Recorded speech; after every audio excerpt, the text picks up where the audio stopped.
Hello and welcome to Immersive Arts Melbourne's Twitch stream. My name is Josephine. Today we are talking about pilot season. And not just pilot season as you know it, but pilot season as you will know it in the future. This is very exciting. The point of Immersive Arts Melbourne is to see more games, especially more weekend games, but to see more games. And I think the clearest and most pure expression of that is pilot season. So let's introduce today's panelists. First, I will unmute them because I know how to use the internet. Okay. August, tell us about yourself, please. Hi, I'm August. Pronouns are they and she. I guess pilot season is my brainchild, which is cool. Um, what else do you need to tell? What do I need to say? That is? What's it for you? Why? What's it for me? Why does it exist? Why? I guess I had in my head that idea that we want to see more weekend games run. I guess in particular, I played a lot of day games and they were fun, but I just was like, I like the games where I get to be into it more, and I really like the longer games. They're what drive me in LARP. So yeah, I was sort of, I don't even know. I just thought of it that what if we did it like a television pilot season, and we had several LARPs run quite close to each other that were new concepts, experimental, new people running games. And I started just over drinks with friends, mentioning it, and people were like, "That's really cool. That's really cool." And then I started being like, "Would you want to do it?" And they were like, "You should do it." So eventually, I just went, "Okay, fine. No one else is going to do it." I think, and I got this confirmation from everybody that it seems like a really fun idea. So try it. So we're doing it. Amazing. Thank you. Oberon. Introductions. Oberon. Yes. Who are you? Tell us about what pilot season is for you. My name's Oberon, also known as Hat. My pronouns are they, them, they. Pilot season is the chance to put a bunch of ideas I have about LARP into an acid test. And see if it's worth trying on a larger scale. It is what it says on the tin. It lets me pilot things, which there is no other way to do in LARP right now. You can either do it tiny scale, or you can go whole hog. Pilot season's the thing that lets me try it medium scale, and that's super precious.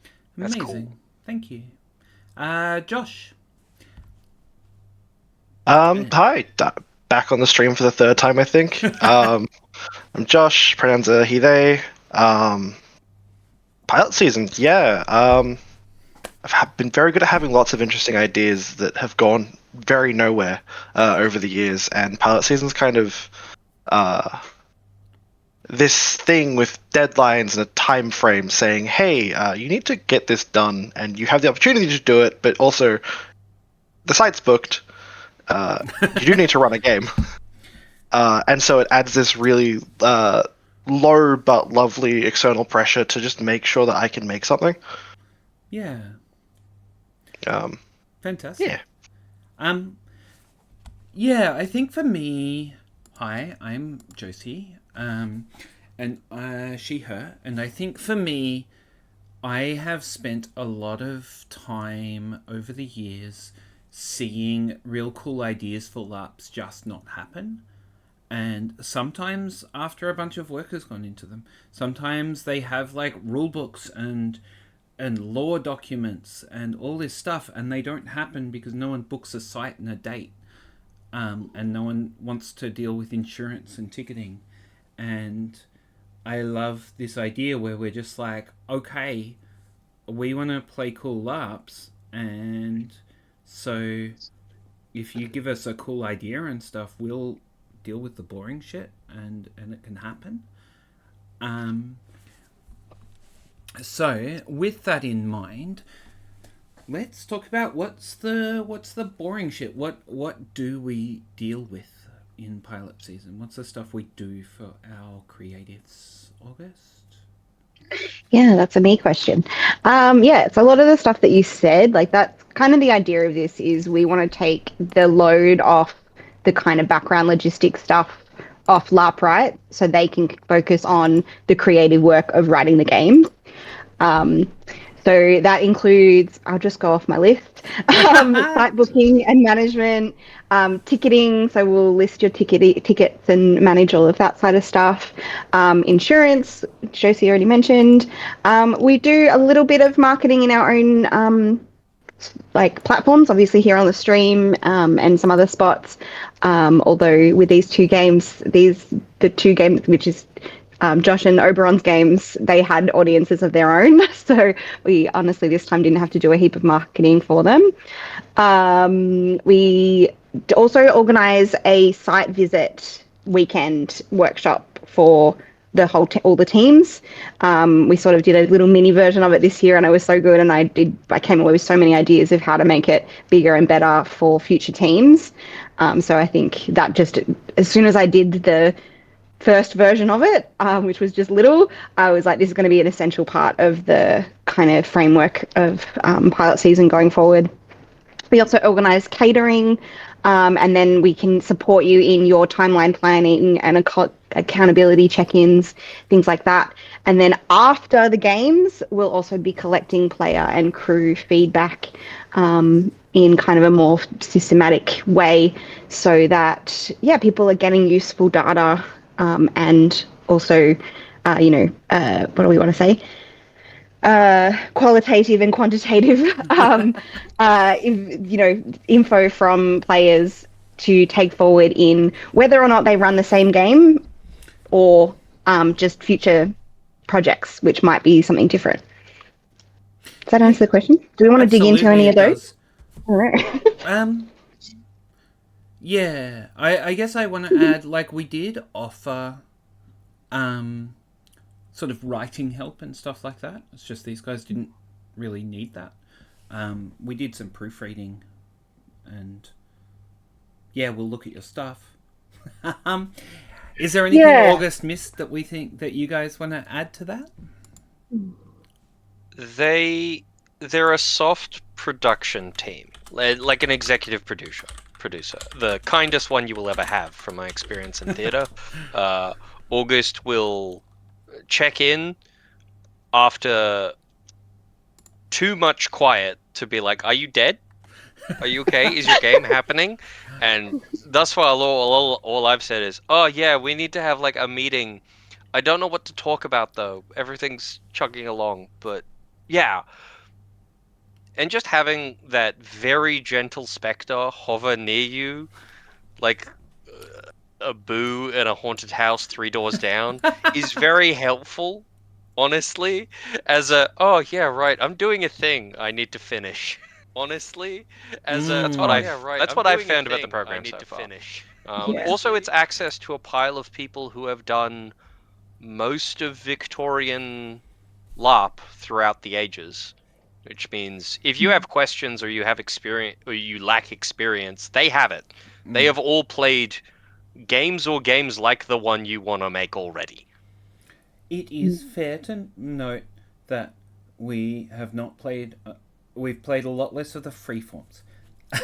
I've been hanging out with Caligo people, and every time I say Victorian LARP, they're like, "That's not what we think about when we think Victorian LARP." And I'm like, "Yes, but you think of pointless crap like freeform." And then no, that's not what I believe. But like, just trying to start shit, really. Yeah. Fake beef with Caligo. Fake beef with Caligo. No, I love those guys. I do. But you do have important experience with the events that pilot season puts on. Yeah, like, we absolutely. You can put a pilot. You could put a freeform on at the site, but it would be a very long, just social freeform if you were going to do that. Like, most the advantage people of the don't site, want to drive to Gisborne for a 3-hour game. right? Most. Right. Yeah. Josh, anything you want to add there? Not so much. I mean, yeah, most of the additional assistance I've gotten that has been listed has been like already briefly touched on. Of like, I got a pretty thorough review of my rules that I wrote from some of the old heads sitting around, and I didn't get much back from it. But it wasn't that there wasn't looked at thoroughly. It was just kind of, yeah, you're on the right track. Here's the things you could experiment with as well. And it was like a nice, like, it's still your own thing, but here's some ideas and thoughts we've got about it. And there are some other tools that we want to use, kind of back end, not player facing, but like helping to run the game. That we got to have a sit down with someone and just kind of, hey, how have you used this before and what does it do? Yeah. That was really helpful. Also, at least for some of the structures in Fields of Honor, they raised very small orange flags and went, "I've never seen this work, but I believe in you. But just know, I've never seen that work." Yeah, that's what I was going to say. I guess Oberon, with your kind of feedback that we gave, you were like, you had these specific questions, and it was like, do you have thoughts on it? I'm like, yes, we have thoughts on it. We have some pretty strong opinions on it, but they're like, take it all with a grain of salt. Take it as much as you want, or as little as you want. And particularly because I think I'd talked to you a lot more about your game, and some of the people that were giving this feedback that was like, ooh, we don't like those games that have that, didn't know as much about the game as in depth as I did at that stage. So I was like, just consider these parts that it falls down that we've seen in games, and whether that's going to apply to your game, whether you care about that, because everybody has different preferences and everything. And you did, as far as I'm aware, pretty much go, cool, noted, don't think it matters in my game. Is that right? I sure did go, that's what I thought. Thank you. Cool. Yeah. Yeah. And Doing it anyway. Right? Yeah. Which I'm also excited to see, right? Yeah. Yeah. Like, I think we went in saying we want to see interesting games, we want to see quality games, we want to see them from good people, but we're willing to let them fail. We're willing to let them, like, make mistakes and be not particularly good if that's how it goes. But Or just not be the games that we would run. they won't be the games that we would run because we're not running them, which is the point. Because then I get to play them if I'm not running them. There's a pretty big safety net there as well, where with these games, you're all in a bunk in a cabin that will be warm enough to be comfortable to sleep in, and you are all getting fed. So if the game sucks for whatever reason, you still get to have like a comfortable weekend. Yeah. Oh, did I don't know if you... August, have you Yes. told people about the other safety net? Is that public? Is that something we can just say? I'm not sure what you're referring And in to. the pilot? No, that if you guys actually just failed to run a game, that we had a backup game that we would slot in, and so people would get to play a LARP. Oh. Yeah, Even I if think that's right. Yeah. I did not know that. Right. Yeah, no, because we didn't want to tell you, because then you might think that you didn't have to run a LARP. I don't know. But I We would remember rather that being have on the the. games run, but I remember something about that being on the agreement that we signed. It was that we would run something. Yeah. Yeah, for all these features, you will put on a game. Yeah. So let's... No, I shouldn't have said it, should I?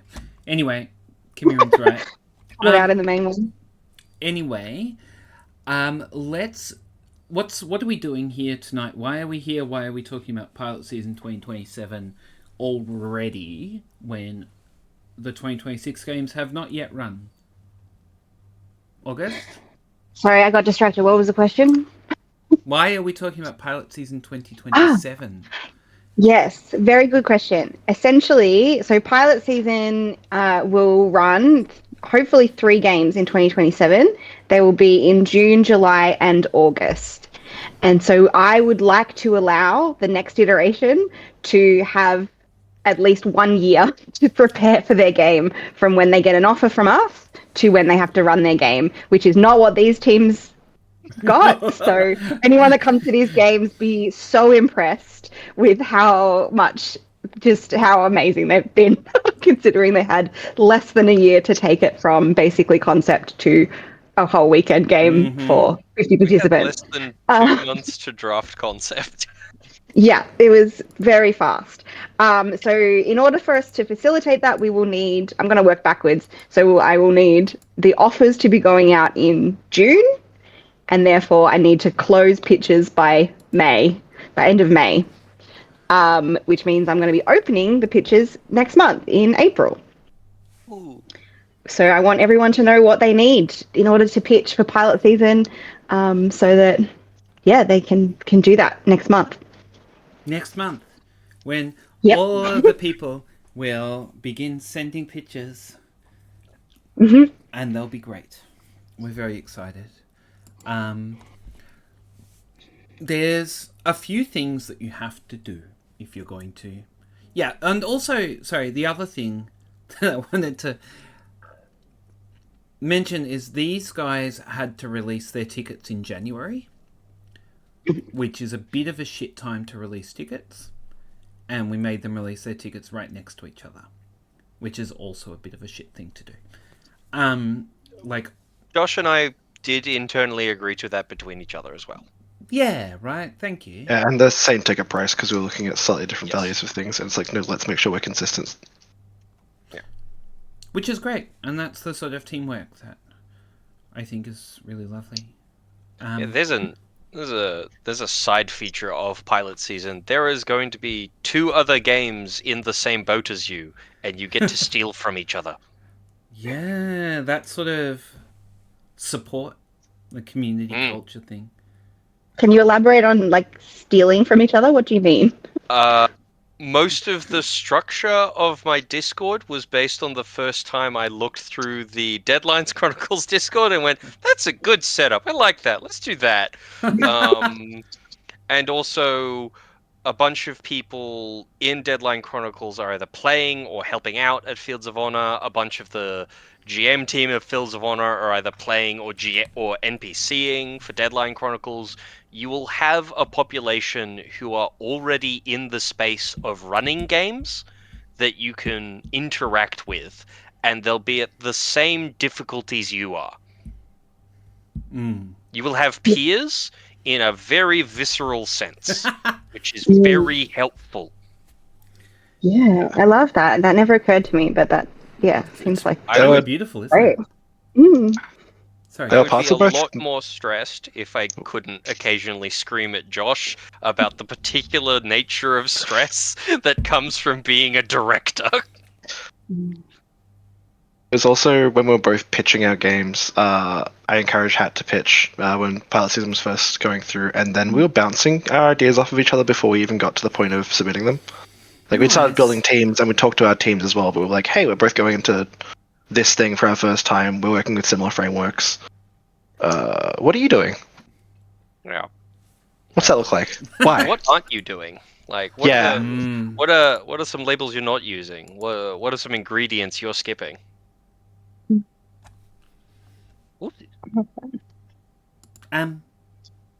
Yeah, awesome.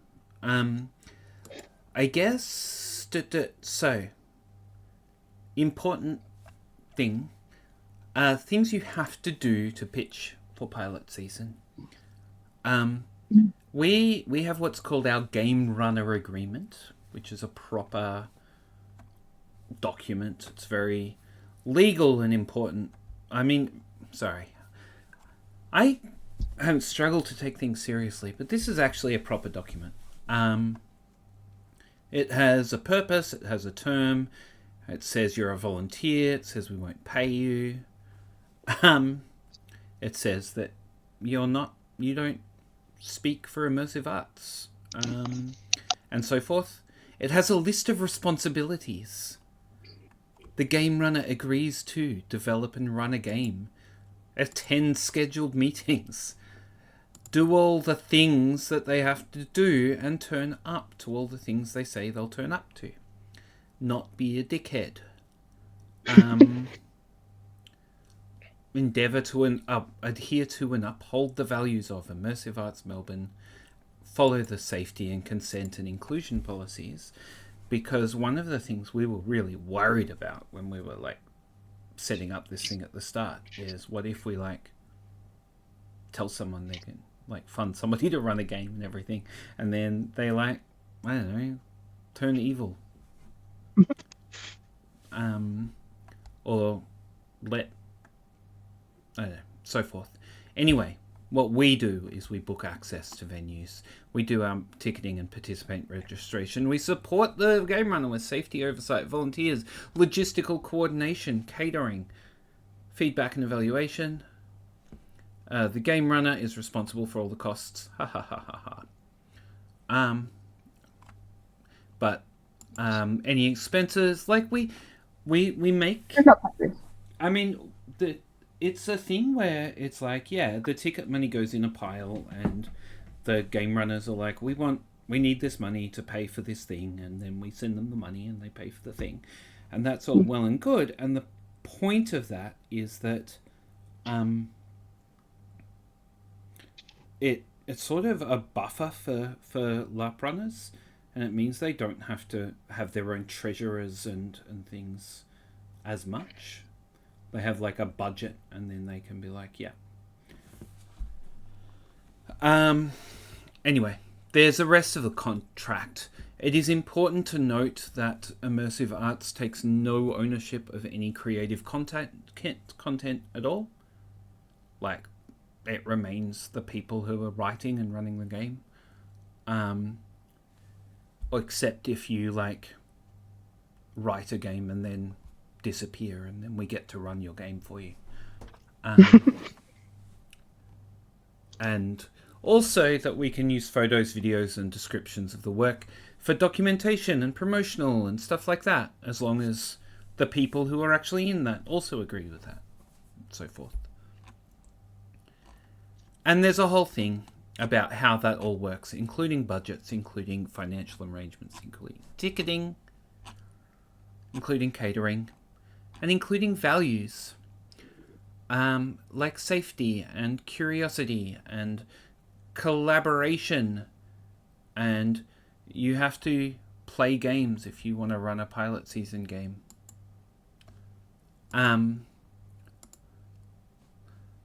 Yeah, not being a dickhead is a very important clause. Shockingly important. Shockingly important. Okay. Do we want to cover the values anymore? Not really. I think that's fine. Let's talk about what you need to know in order to pitch a game.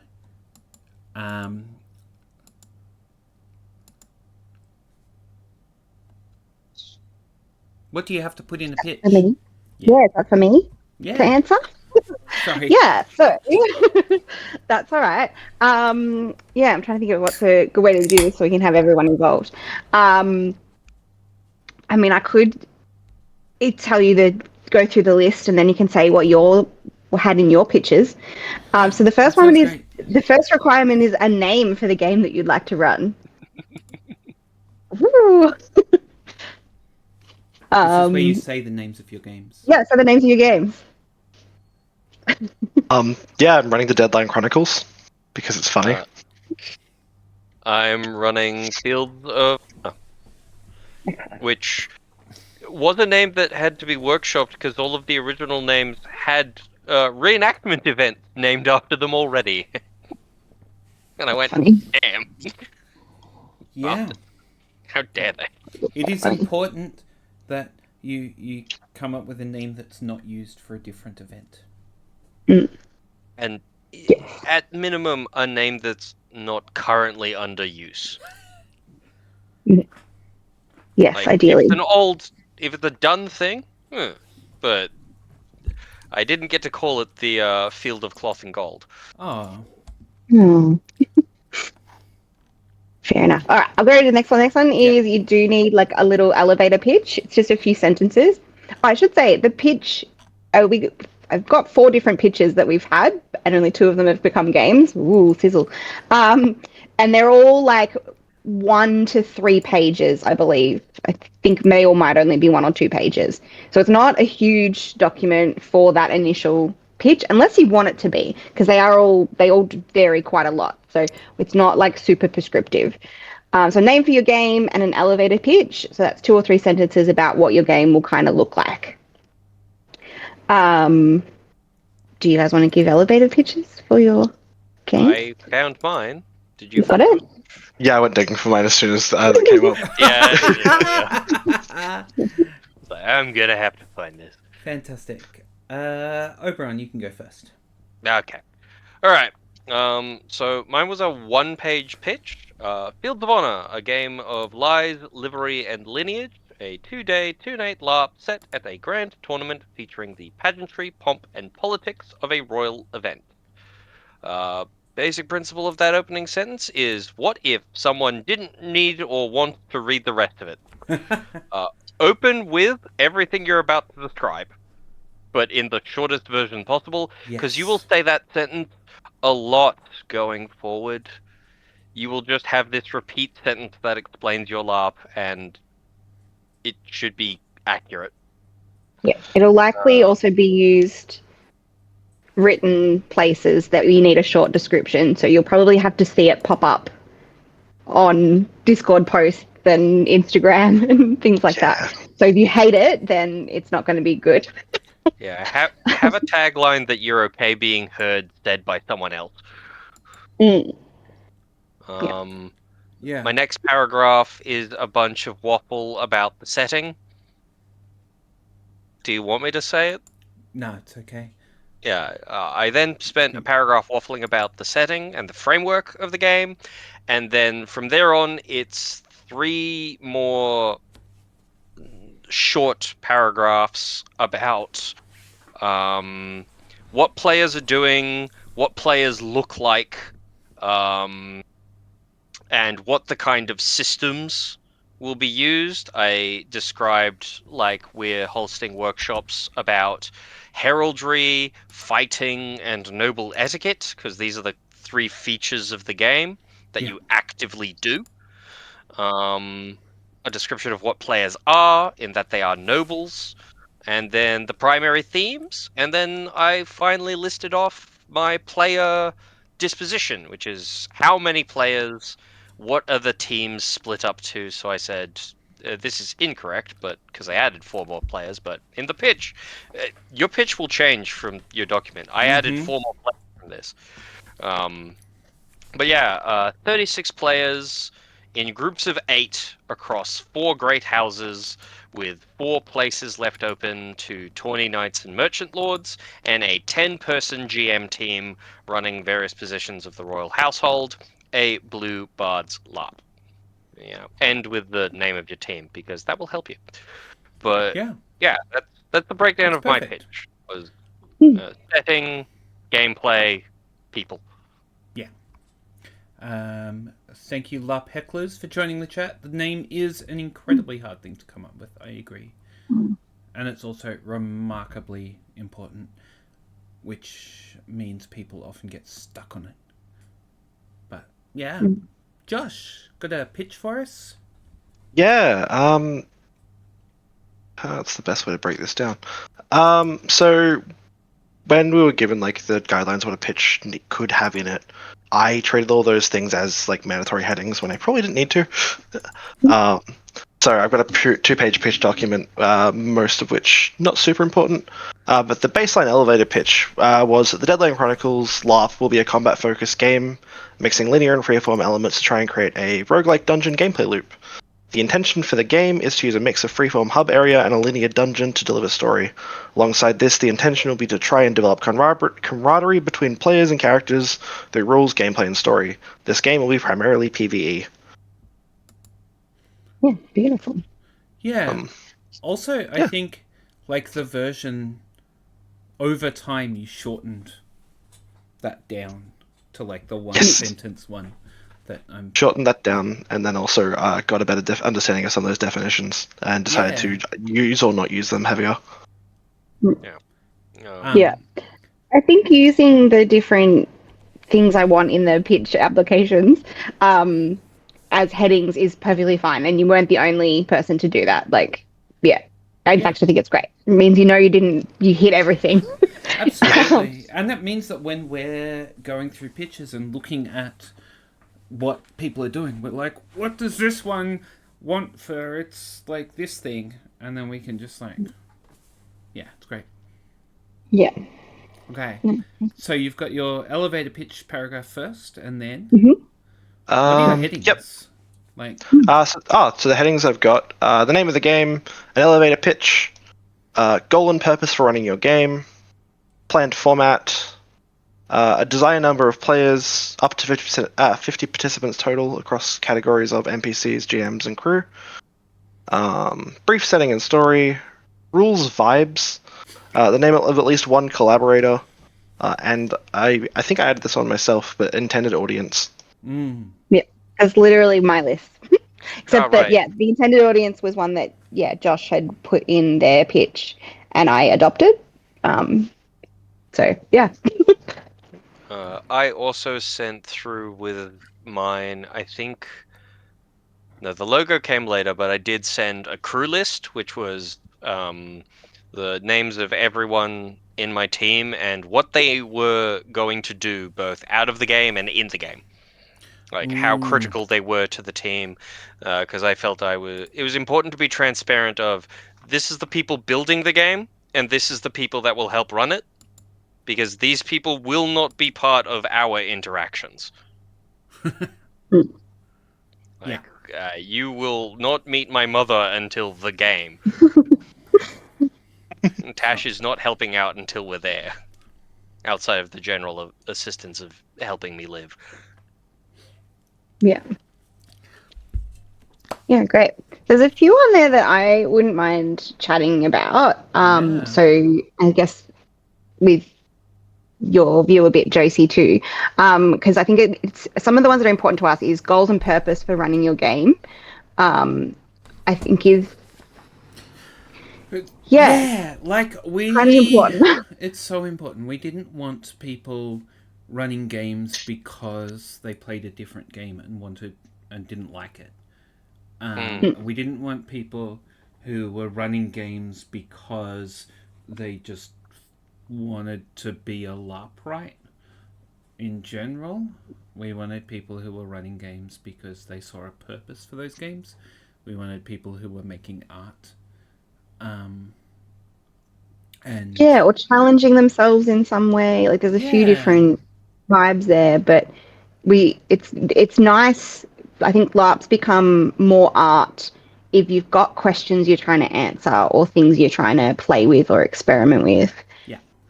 So we want to see that, and that's why that is in the pitch. We don't just want to know what your game is. We do want to know a little bit of why you're running it and what your goal is. Yeah, like what is it for? And yeah, or how will this benefit our community?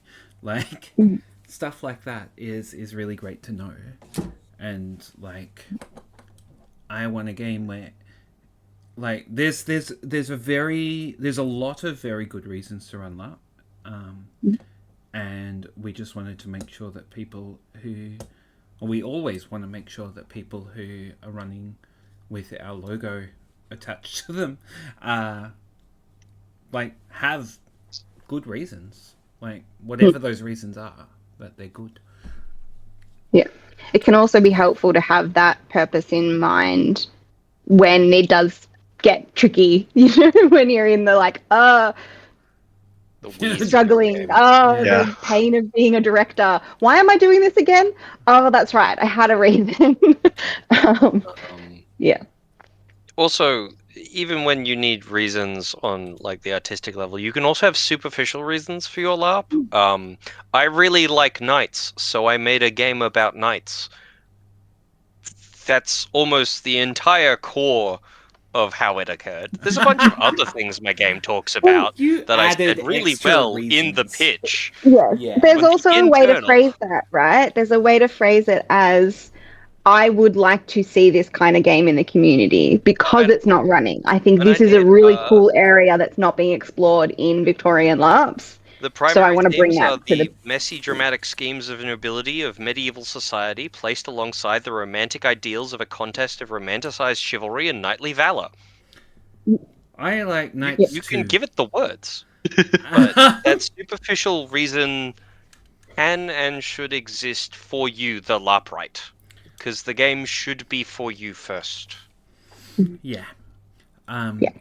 One of the things that we've often said, or that I've often heard from people, is that I think it was Rob who's like coined it, but like the tragedy of Gareth maybe. I don't know, the tragedy of being a LARP right is that you never get to play the best game for you. Because the Yeah. best game for you is the one you're running. Um, Yeah. and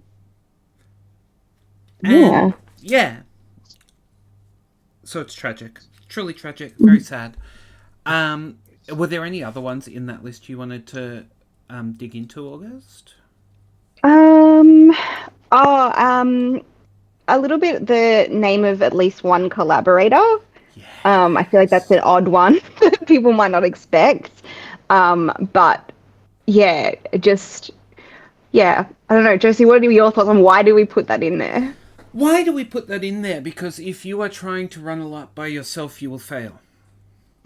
Yeah. Um, Yeah. that we want to, like, you got to have a team with you, and you can gather some of the team after you start.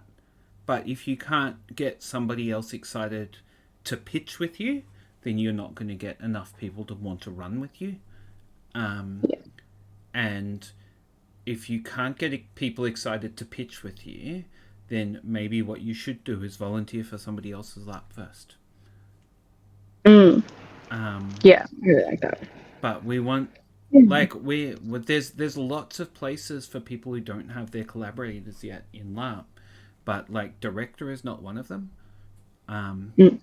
To be a game director, you need to have collaborators that you trust, that are excited about your game, and that are fired up to be there from the start with you. And then, yeah, that's why I think. Who was on your initial, like who was the first person or couple of people on your list, Josh? So my initial pitch had myself, Heather, Lex, Karen, and Zali listed down. All people I played Dancerins with and other games with. Yeah. That yeah, I knew we were excited about developing things and like writing stories and being cool. How did you get them? Hey, I have this really dumb idea. Would you like to do it with me? Here's all the details. Oh, that's really cool. What if we did it like this? Yes, and what if we did that with this? And we just started doing some of the really early development by like getting excited while drunk. It was at parties. It was just hanging out casually. It was just throwing it in front of people. It was like, what about this? How does this feel? Yeah, great. Yeah, just building something after a while. Yeah. Huh? I came home from the party that Josh pushed me in, not push, but like encouraged me into making a pitch for to Percy, who's my game's core designer, and said, "We're making a LARP." And he went, "Okay, tournament." And from there, I went, "Cool. Who is everyone who has skills I don't have?"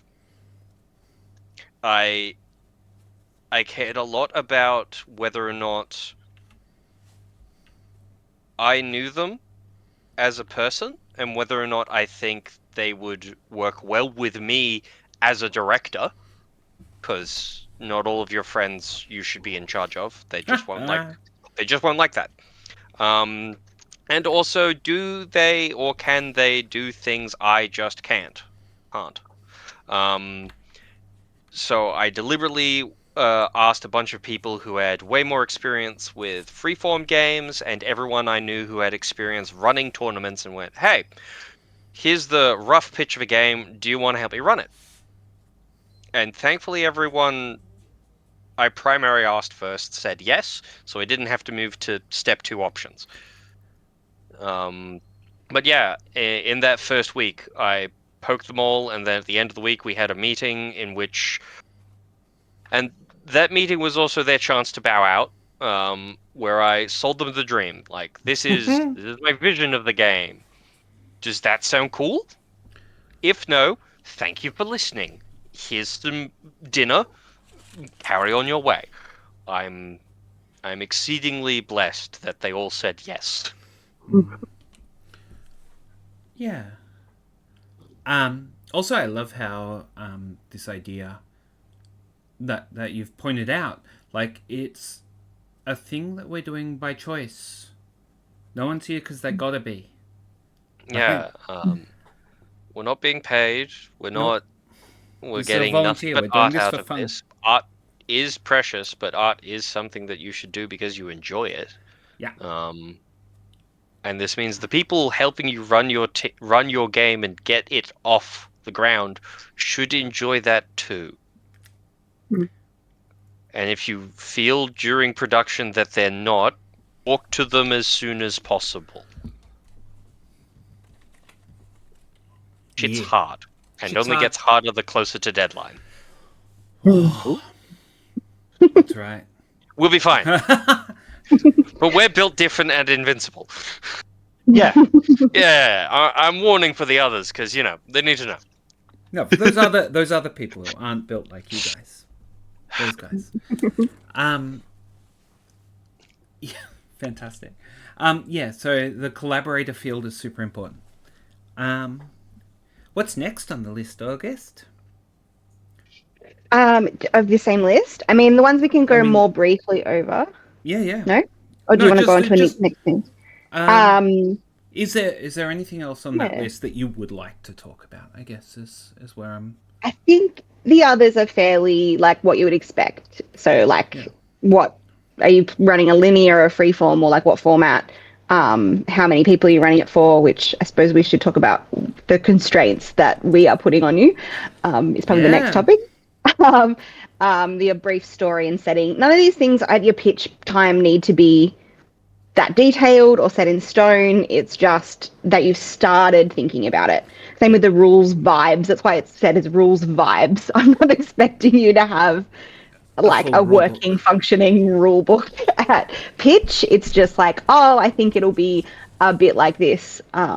Which was good to hear, because both Josh's team and mine thought we needed a draft 1 rulebook at pitch. No, please don't. Or at least I did, because I'm a dingbat. No, no, just the kind of general vibes is fine. we want vaguely. We want to know, like, are you gonna have a bunch of rules? Are you gonna have a very few rules?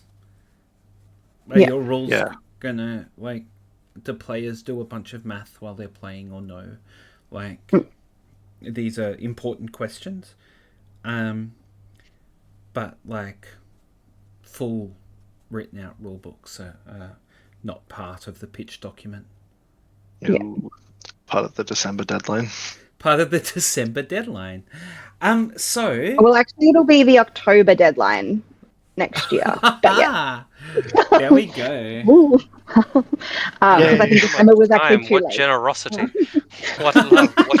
What beneficence.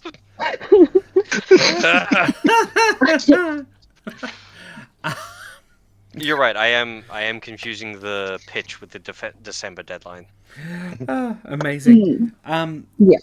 I guess the next thing that we want to talk about, that we should be talking about, like, I'm assuming, I don't know, like, most people are just watching this because they love me and want to look at me, but naturally, a few people might be watching it because they're like, what do, like, they might want to know what they need to know to pitch, right? They've got a LARP in their head, or they've got an idea in their head, or they've got a couple of people who are just like, let's do this, let's do the thing.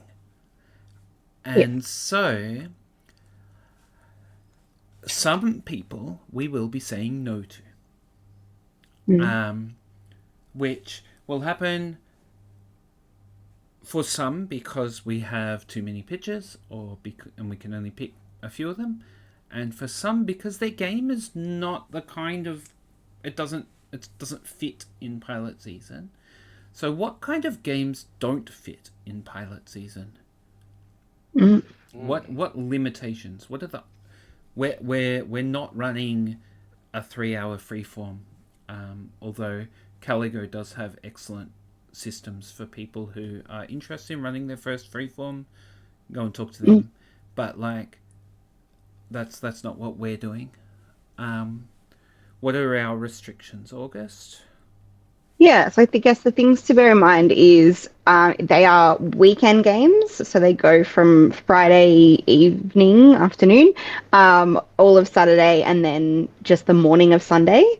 It will be at the Rowan Scout Camp, which some people might be familiar with, and if you're coming to these 2 games, then you'll get to know that site probably quite well, which will be good. Some more than others.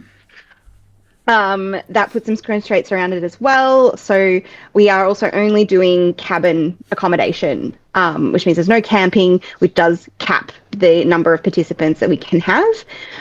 So that is up to 50 participants. That includes your players and your crew, but we leave it up to you to figure out the ratio. And the 2 games that are running have got wildly different numbers of players versus crew. So that's part of it. Otherwise, it can be like any genre, any system, any kind of setting. We're not too concerned about that. But yeah, they're the like basic constraints of just literally the format that we're offering. And then there's a few things that, I'm not going to sure I'm going to forget things that might mean we don't think it's an appropriate game for you. So I do have 2 pitches that had been brought to us that we decided weren't. Actually, there's actually 3 pitches that have been brought to pilot season that we decided were not appropriate as pilot season games. And so I can just give you the reason. Talk about those, but remember not to use any names, August. Yeah, great. I will remember not to use any names. So I don't know how much. I can just give the basic why these 3 were not appropriate. Like I think all of them were going to be pretty good games, and still might be good games, right? Absolutely.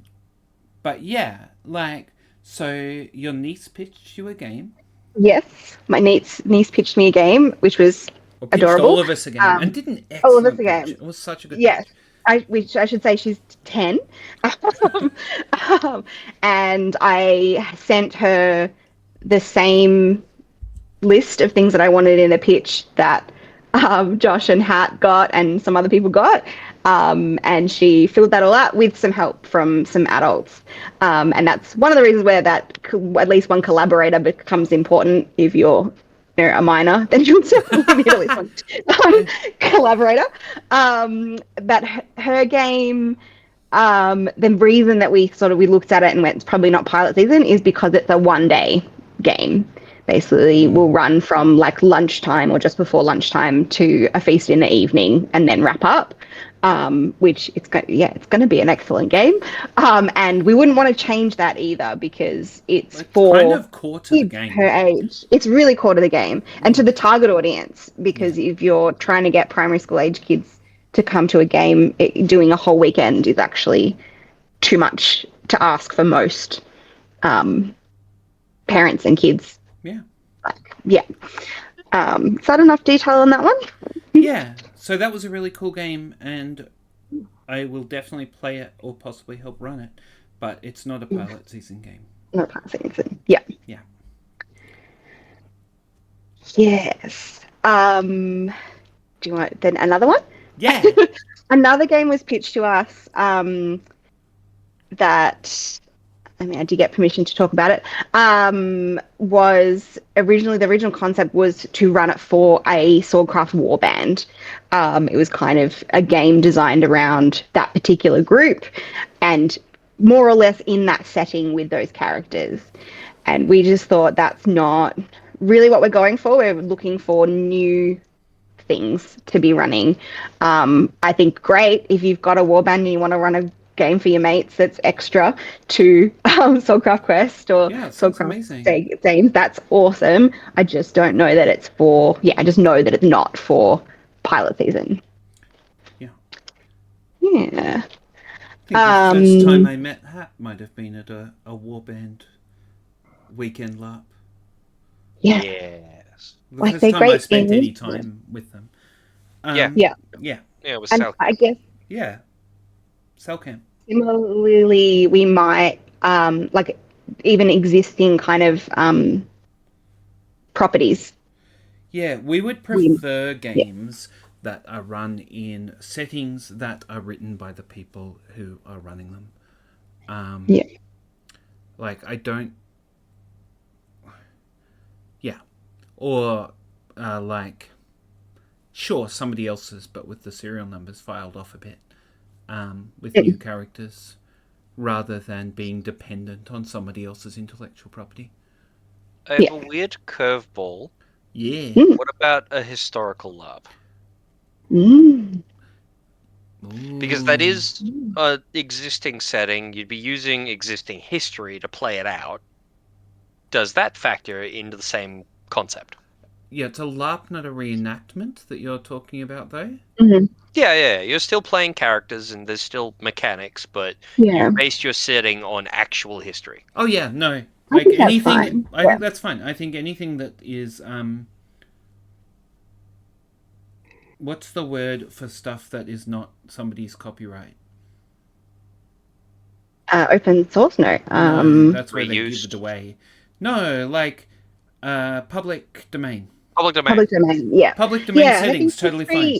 if you're doing a LARP in a historical setting, like it's kind of going to be a fictionalized version of the real world.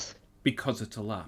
Like because it's a LARP and because we're doing fiction about it. You know what I Yeah, mean? look, if you've got a real cool idea for like a mobster LARP in like the Australian underworld in the 30s, that sounds fucking sick. Like, Yeah. I'm here for that. And also, like, I mean, it's not like somebody else can say, hey, don't use that, please, we wrote that.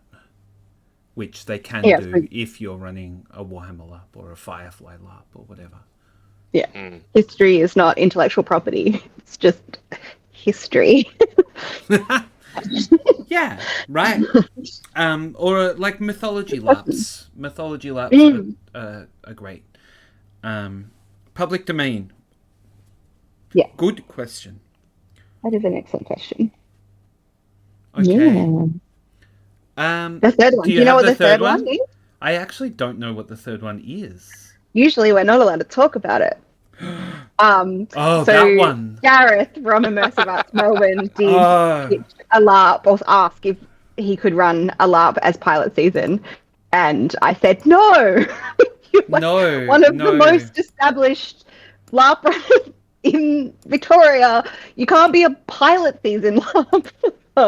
You don't need us. You can do your own insurance and the logistics. Like, I'm sorry, you don't need to be a pilot season game. Yeah. Wow. Oh, so I chose the right time to be a pilot season. Yeah, yeah. You choose. You're on it before you become famous. That's not to say that people that have run other celebrities of the things Melbourne LARP can't scene. be pilot season. But specifically, if you've run like large weekend, if you've run LARPs large weekend before, LARPs, if you were the guy Yeah. that Swordcraft tapped to run their first 3 quests, then you don't get to run a pilot season game. Yeah. Like, we would say no to David and Josiah. We would say no to, like, Des.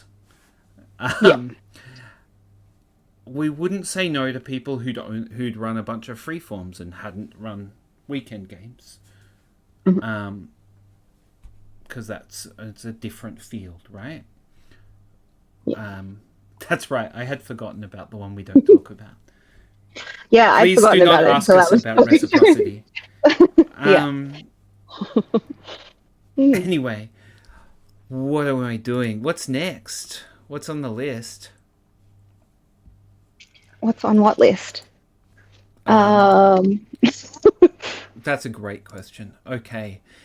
What we're going to do is we are going to do 10 minutes of... no. If there are any questions from the chat, please feel free to put them in. I don't think we've got a bunch of chat people to ask questions, but if you've got questions, please put them in the chat. We will take time to answer them. Otherwise, I had a thing here. Where is it gone? Okay. Josh and Oberon, what do you wish you had known before you pitched that you know now? I have an answer so far. And I kick myself about this every step of the way. Have an artist on your team who can do some form of graphic or digital art. Every time we've hit a visual hurdle with things we need to relay to players, we do hit this, we need to outsource a level of this. We can do a lot in-house, but there is one exact chunk of art being mostly like logos and concept design. We can draw a map because Percy does those for fun for D&D, but it will be a D&D map by proxy. You want a visual artist on your team. That is the thing I learned from this, is that I covered all of my systems bases and didn't find out until later, like every capitalist industry does. Oh, art's an admin problem. Art will change what your admin is. Oh, whoops. So that's why Fields of Honor's logo was outsourced to the wonderful Elm of Midnight in Melbourne. They drafted that up in 4 hours after being sent a sleeper activation code sequence of words and vibes. And they just immediately sent back a perfect logo for the game. But that was a thing that I didn't have the skills or access to solve, and went, fuck. Do we just make something in paint? Do I just take a photo of me in armor from below and like words? What to do? And one of the top answers for what do I want in the next team is an artist. Whoops. Good answer. Yeah, Josh? I find that really. Sorry. Yeah. Go August. I was just say I just find that really interesting because it's not something that we required. For you guys, it was the December submission. For the next teams, I think it'll be October. I said an image or images for us to use for promotional materials and stuff. Wasn't specifically that it needed to be a logo, but that it could be like photographs or something. But yeah, you both got amazing logos. Like, I was so excited when I got those. I was like, oh. Yeah, because my brain went, So cool. this has to go on the ticket. This will be seen by everyone who boots up the ticketing page. This will be used in the years going forward. Nah, shit, I need a logo. Yeah. So that's a good thing to know and consider if we put it on our list or not. I think it's valuable. I think getting the team to make that also meant we got to discuss, hey, how do we want this to look? We got back the first draft and we all went, yeah, sick. Yeah, that. Our game looks like that. It helped galvanize us a lot because we were crunching for the December deadline and went, oh, fuck, a logo. Shout out again to Elm for sending me that in 4 hours after being just given weird drivel straight out of my brain. Yeah, artists are incredible. That they are. And now there's a bunch of artists in my community that are just doing art for fun about my game, and I keep sitting there staring at it going, shit. I should have had one of you on the team. Well, you've got time for next time. Yeah. Josh? Yeah. I was just going to add for that, that it is also a thing that I'm not sure that we put in the thing, but we would have reacted very poorly to like AI art. I would, yeah. Or I would have like, rather not that great picture of you. I would have rathered a Sharpie picture written by a fool than an AI art. Yeah, and I think that's going to go forward. I'm going to be pushing to put that in the next doc. Is like there should be no AI art in your materials. No production through AI. Yeah. Anyway, sorry, Josh. I don't know that I have an answer for this question.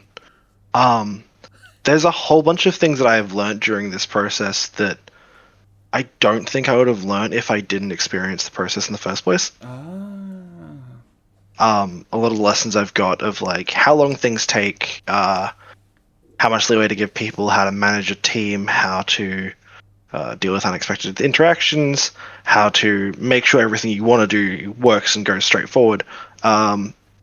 Those have all been a part of actually just running a game. Things that would have been nice to know prior to pilot season mostly just fall into that wheelhouse. Of an interaction. The vast majority of what's my responsibility from my team versus what's the responsibilities of pilot season laid out pretty clearly. So even like what is or what I can or can't rely on is still consistent. So yeah, I think I've got a very non-answer. No, but I think that's an interesting answer because it's like, or it's useful for me just thinking about what we can do to help the next people. Where it's like, there's stuff that we might put in and tell you that is not useful because you need to actually do it and learn it. Yeah. I don't think there's been anything that's felt redundant so far, or like a thing I need to do myself. Yeah.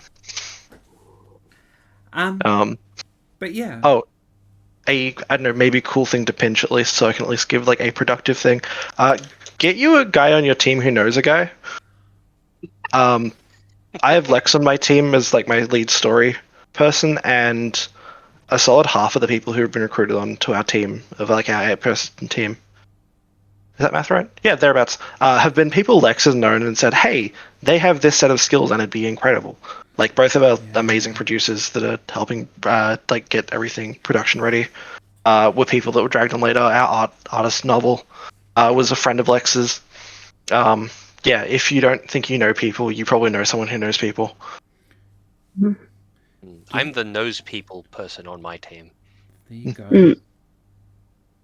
I do have a bit of advice about this because it's art and it's your free time. Remember to have days off, especially as the director. You will exhaust yourself cerebrally thinking about your game in your time off, and that means you did not have time off. That means you spent time producing and trying to guess for the future. And at worst, it means that you did development alone. LARP is a game, LARP is a system and an art that you run with your team, develop with your team. Every time there's anything we want written down, we try very hard to write it down together, all in the same room, or all over the same communication. That way you can catch each other when you're being narrow-minded, or narrow-scoped, or just tunnel-visioned. I forget a fuck ton of things about just being a player and what skill sets should be, and the rest of the team reins me in on that. But please take your time off. If it's the weekend, and you don't have anything booked, don't spend your time doing LARP writing. Book time to do that instead, because that's the inverse of this. Schedule your production days, and then hold on to them for dear life. Absolutely. We are going to talk more after the break about scheduling, about team communications, about the timeline for pitches and the timeline for productions. I made August do this stream a little bit before they were ready to do it, so we haven't got pretty graphics for those things. But if you would like to be on the mailing list to know when the pretty graphics and the nice versions come out, that's the link. Alfie, that is an excellent question. I am going to put that exact question as the first thing we get to when we get back. We're going to take a 10-minute break. What Alfie's yes, no. So I'm just going to put that in as the first thing we get to when we get back. Thank you, Alfie.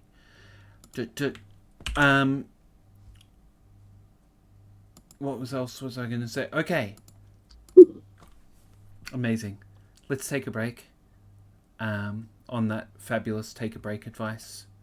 Anything you guys want to add before we drop off for 10 minutes? I think that's good. Okay. It's break time.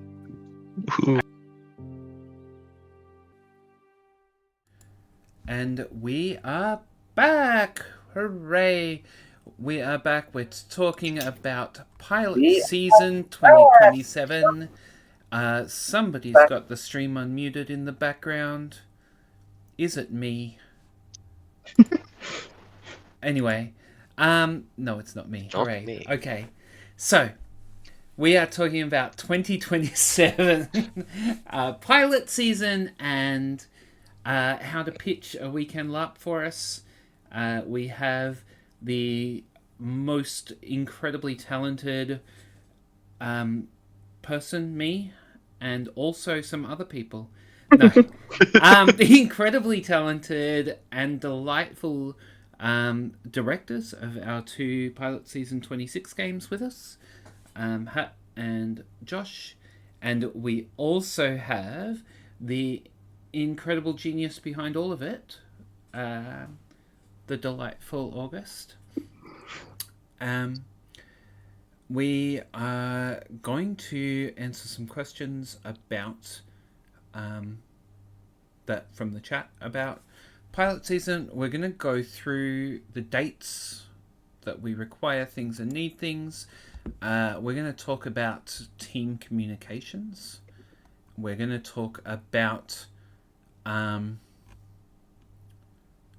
of the lessons and some of the values that Josh and Hat have picked up. Those are the big things.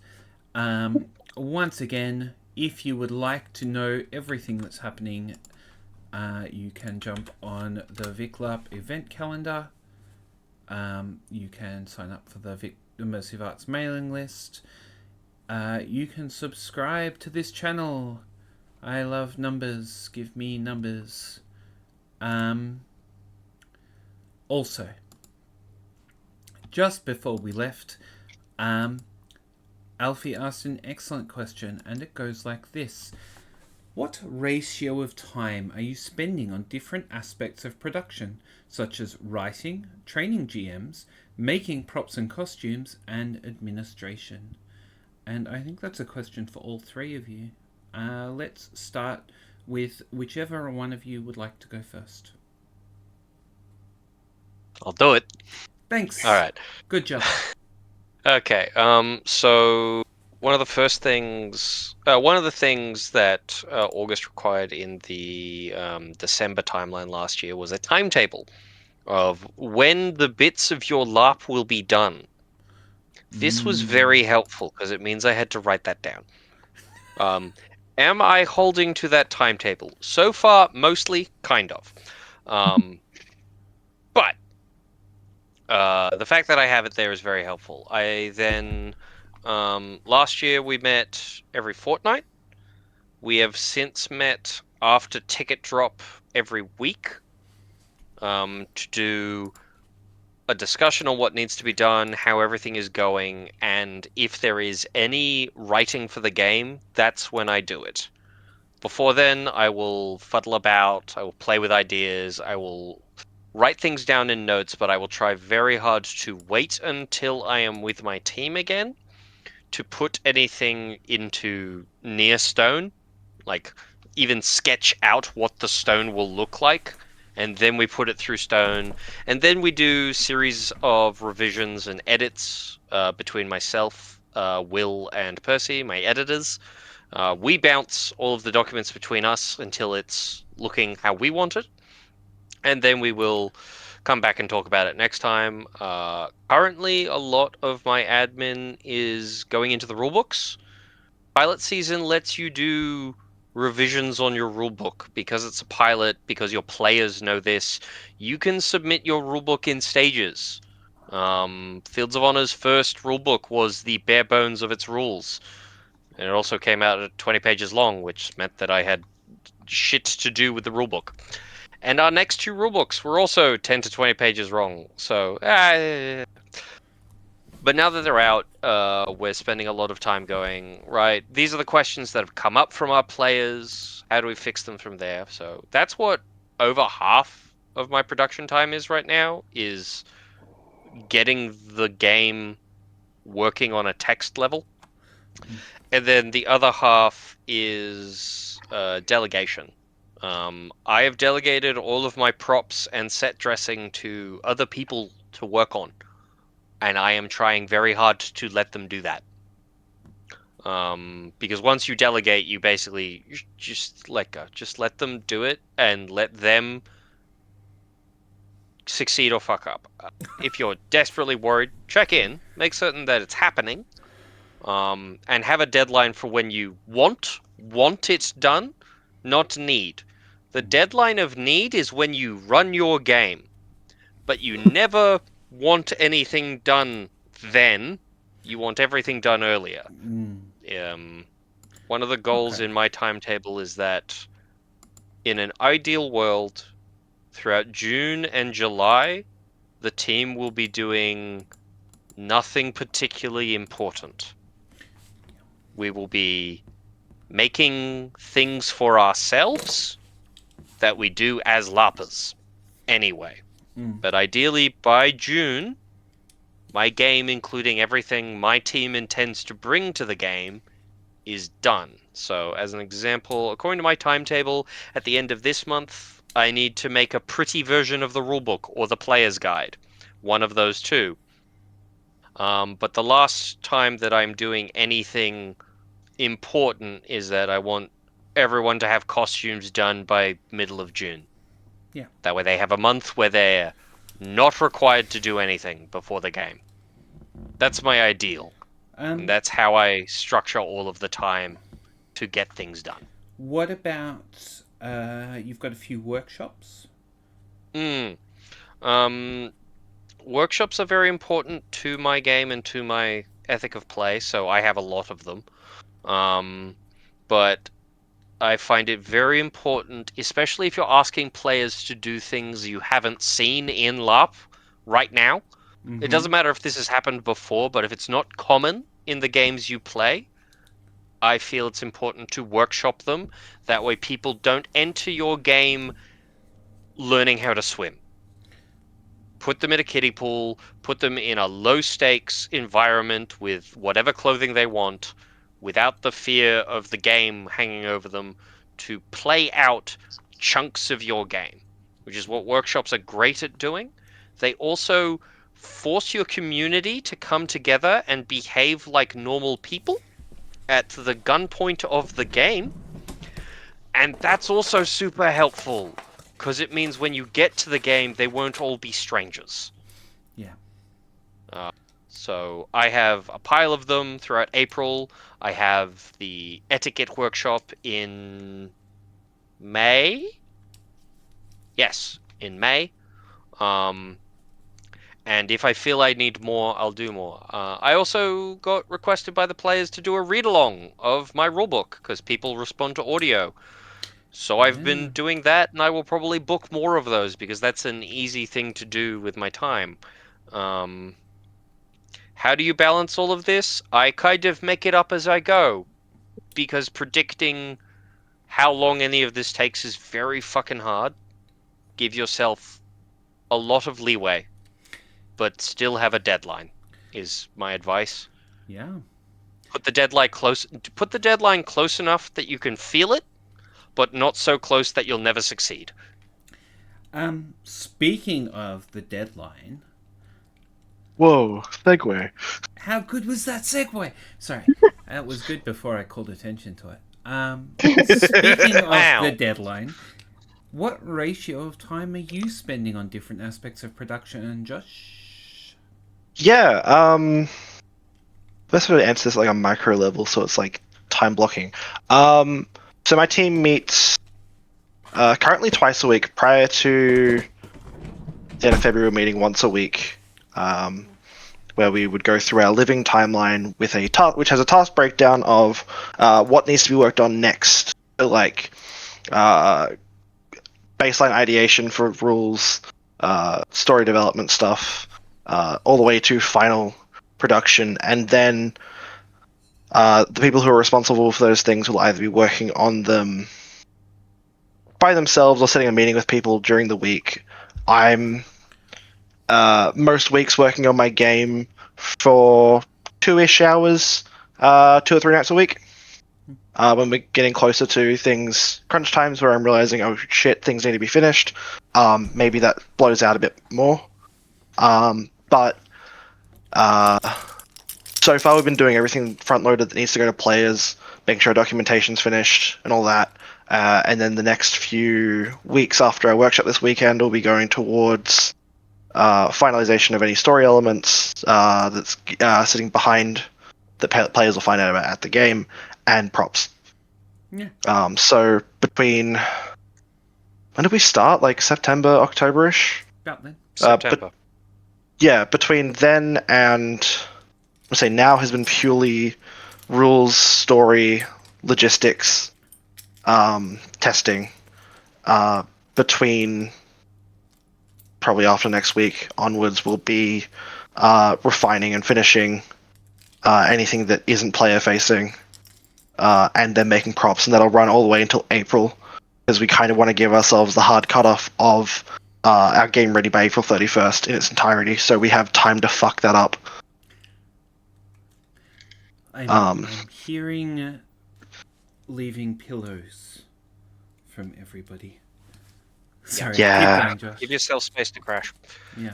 Yeah, all things take more time than you expect them to, and you have less time than you think you do, because you have to live a real life and do other things and work a job and all that other apparently necessary crap. I control my hours more than most people, and I still don't have enough time for this LARP. Mm-hmm. On the note of training your GMs, that's the thing I did the most before the pitch, before the December deadline. Every meeting was actually just a very long philosophical talk of what is this game? Because if your GMs don't know the answer to that, they will fuck up everything when you get there. Because then you will not be able to, as the director, control all of them. They will have to go and run the game, and they will do it with whatever philosophy you've left them. And if the answer's none, then I hope they understand the game that you envision. Yeah. I really do.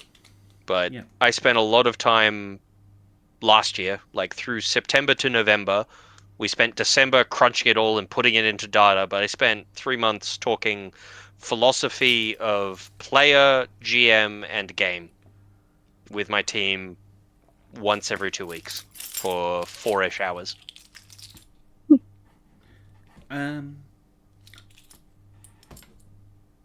Yeah. August? My entire job is admin. 100% admin 100% admin. That's all I Just do. do admin. That's all you need. I think that's right. Like, especially off the list that is on there, I don't do any writing or training GMs or making props and costumes. I just do admin. But what do you think is a good ratio for constructing a LARP, in your experience? I think it depends on the LARP and the team and all of it. I think so. I'm going to give the cop-out answer. No, okay. I'm going to give a less cop-out answer. So both of these teams have people on their teams who do a lot of admin, and they have a person entirely dedicated to admin. If you're making a team outside pilot season, you need to make sure that a solid third of it, like if you're writing a weekend LARP, like a third of your org team time, possibly more, should be admin time. Traditionally, I have convinced other people to do that for me, but yeah. Yeah, I was going to say, especially if you're considering like communication in terms of answering ticketing questions and like that stuff, the communicate, like that's not specifically about the game as part of your admin, then yeah. Yeah, I think player communication is another thing that is, parts of that is admin, right? Like answering, and parts of that is marketing, and parts of that is creative game design. And community building, but that doesn't have to be admin. It can be kind of separate, but related. But I do spend an hour every day handling my very rabid Discord. So no, that is made that is a game important. about bitching at each other, and the players do love to practice. Yes, we do. But yeah, that feels very right. Do we feel like we've answered the ratio question? Great. Yeah, I suppose the only thing now that I'm thinking about next pilot season, that's splitting my time a little bit. I'm trying to figure out how to have these two projects happening at once, which is really exciting. It's 2 projects. I'm happy to be secretly 5 projects. Yeah, kind of. 5 projects all under a scout camp. Yeah, and I also think the like teams workshop weekend is its own event. That's more entirely my project. 5 projects. So, that's 7 projects. Okay. Flautitude, that is not a boring question. The copyright for the content produced by the game is owned by the creative teams. Immersive Arts does not get any copyright or intellectual property from these. We do get the right to run their games for them if they don't turn up, and we get the right to use some of their art and photos in our own promotional material, subject to agreement from whoever made that art or is in those photos and who took those photos or made that art. Does that answer that, Flautitude? I hope so. August, can we fight at night? What can we do at nighttime? What can we do at nighttime? Action. Yeah, I think that how much action is available at nighttime? Wink, wink. 0. It storms. Please do not. I think this is a really excellent question because it I don't have a super clear answer, and that does speak to that a lot of the things that particular games will come to pilot season or Immersive Arts Melbourne about will be a little bit of a negotiation for us to figure out what's going to work under our constraints. So that one, the big things that jump to mind for me is how are you going to do it safely? So outside when it's dark, obviously there's a heap more hazards there. There's a bit of an accessibility question around that as well. How do you make sure that people are going to feel safe and like able to do things if it is outside in the dark? But there is also a big call that I think some of the after dark, because we are also running in the middle of winter, so it's going to get dark early. Yeah, there is some spaces that action might be able to happen inside if that needs to. What were my We other have points? also lit up that Um, space before, like we that have, yes. outside. If you can budget for it or you have access to like floodlights and things like that, then there is like good flat areas that can be turned into spaces safely if you have the lighting available. It's not something that we have, but we can help you source it and budget for it potentially. Yeah, then communicating it with your players is going to be really important, just depending on the cultures that they're coming from and how late they're used to games going, and what kinds of actions happen after what kind of times. A lot of games kind of wrap up, all your NPCs go to bed at 10 o'clock, so there's not a heap happening after that. But if you're like, no, our game's going later than that, then just making sure people are aware of that. And then the last one is the noise constraints, because there are neighbors and the site itself does have rules about how much noise. I don't remember off the top of my head what those are. We were talking about it in the break. We think it might be like Josh? 10 p.m. for amplified noise. So if you've got any sound systems or anything like that, they'd have to stop, I think, around 10. And then, well, did you have an idea, Josie? Did you remember? Well, Josh and Taryn said, and they researched it, that it was Yes. 2 a.m. for hard cutoff.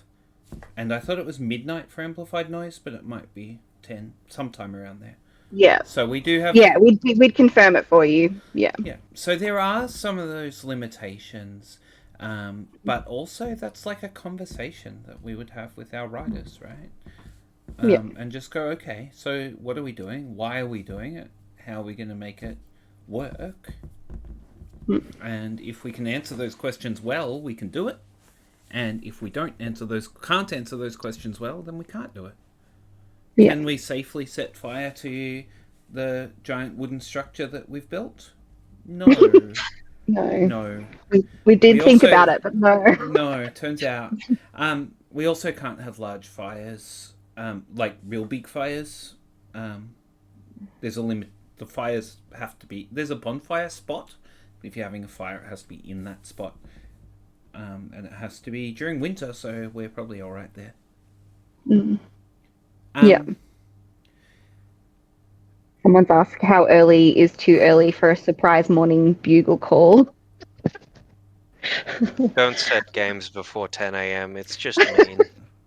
I think it's determined on the game and the players and how much you care for their sleep and sanity. I'm just gonna suffer every morning. Yeah. I do think that's again a communication thing. Like I don't think it's kind to wake your players up earlier than you've said the game would start.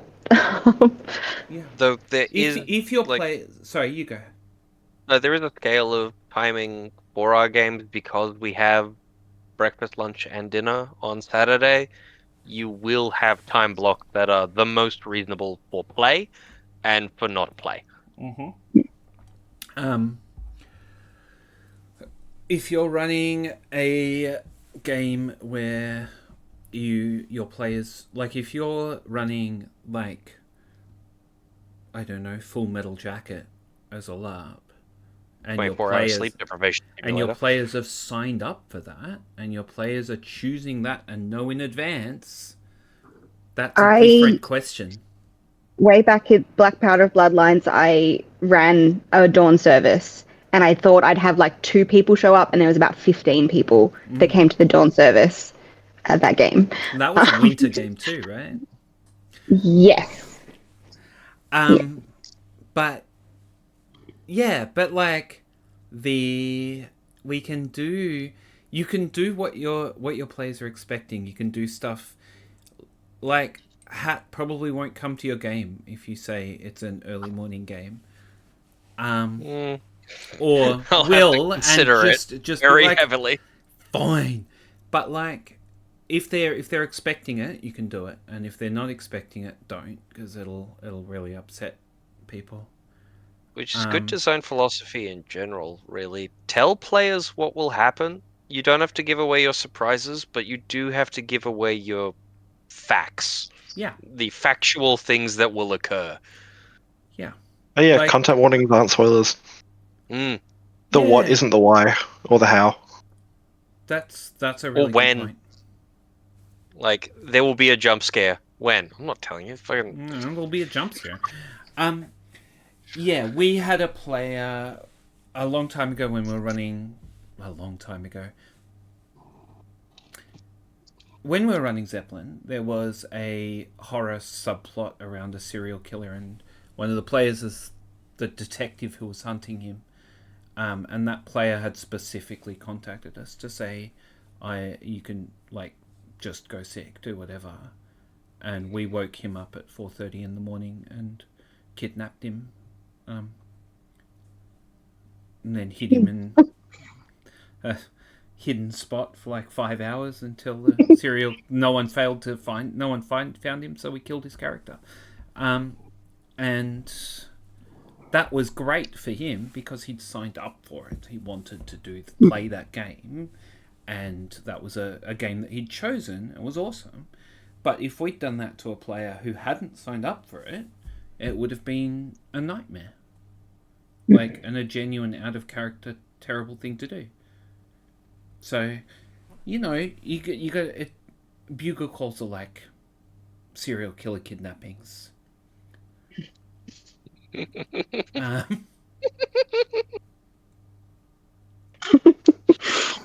Bugle calls the serial killers. That's what you should take away from that. Vale Finn Cooper, thank you, Gav. Speaking of things that are super awesome for some players and completely not awesome for others, cooking in the kitchen. I know a number of people who absolutely love catering LARP, and a number of people who would not involve themselves in that for anything. But if you are one of the people who's like, actually, it sounds really cool being in the kitchen and like helping out, cooking for a bunch of people, like running the LARP tavern, coming up with like cool meals for games and stuff.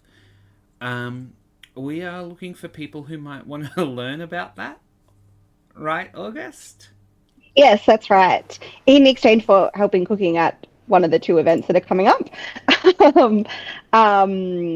Yeah, which would be really excellent. So you can attend the event, at no charge, which is great if you want to come and see the games, but you missed out on a ticket, so you can still be kind of involved.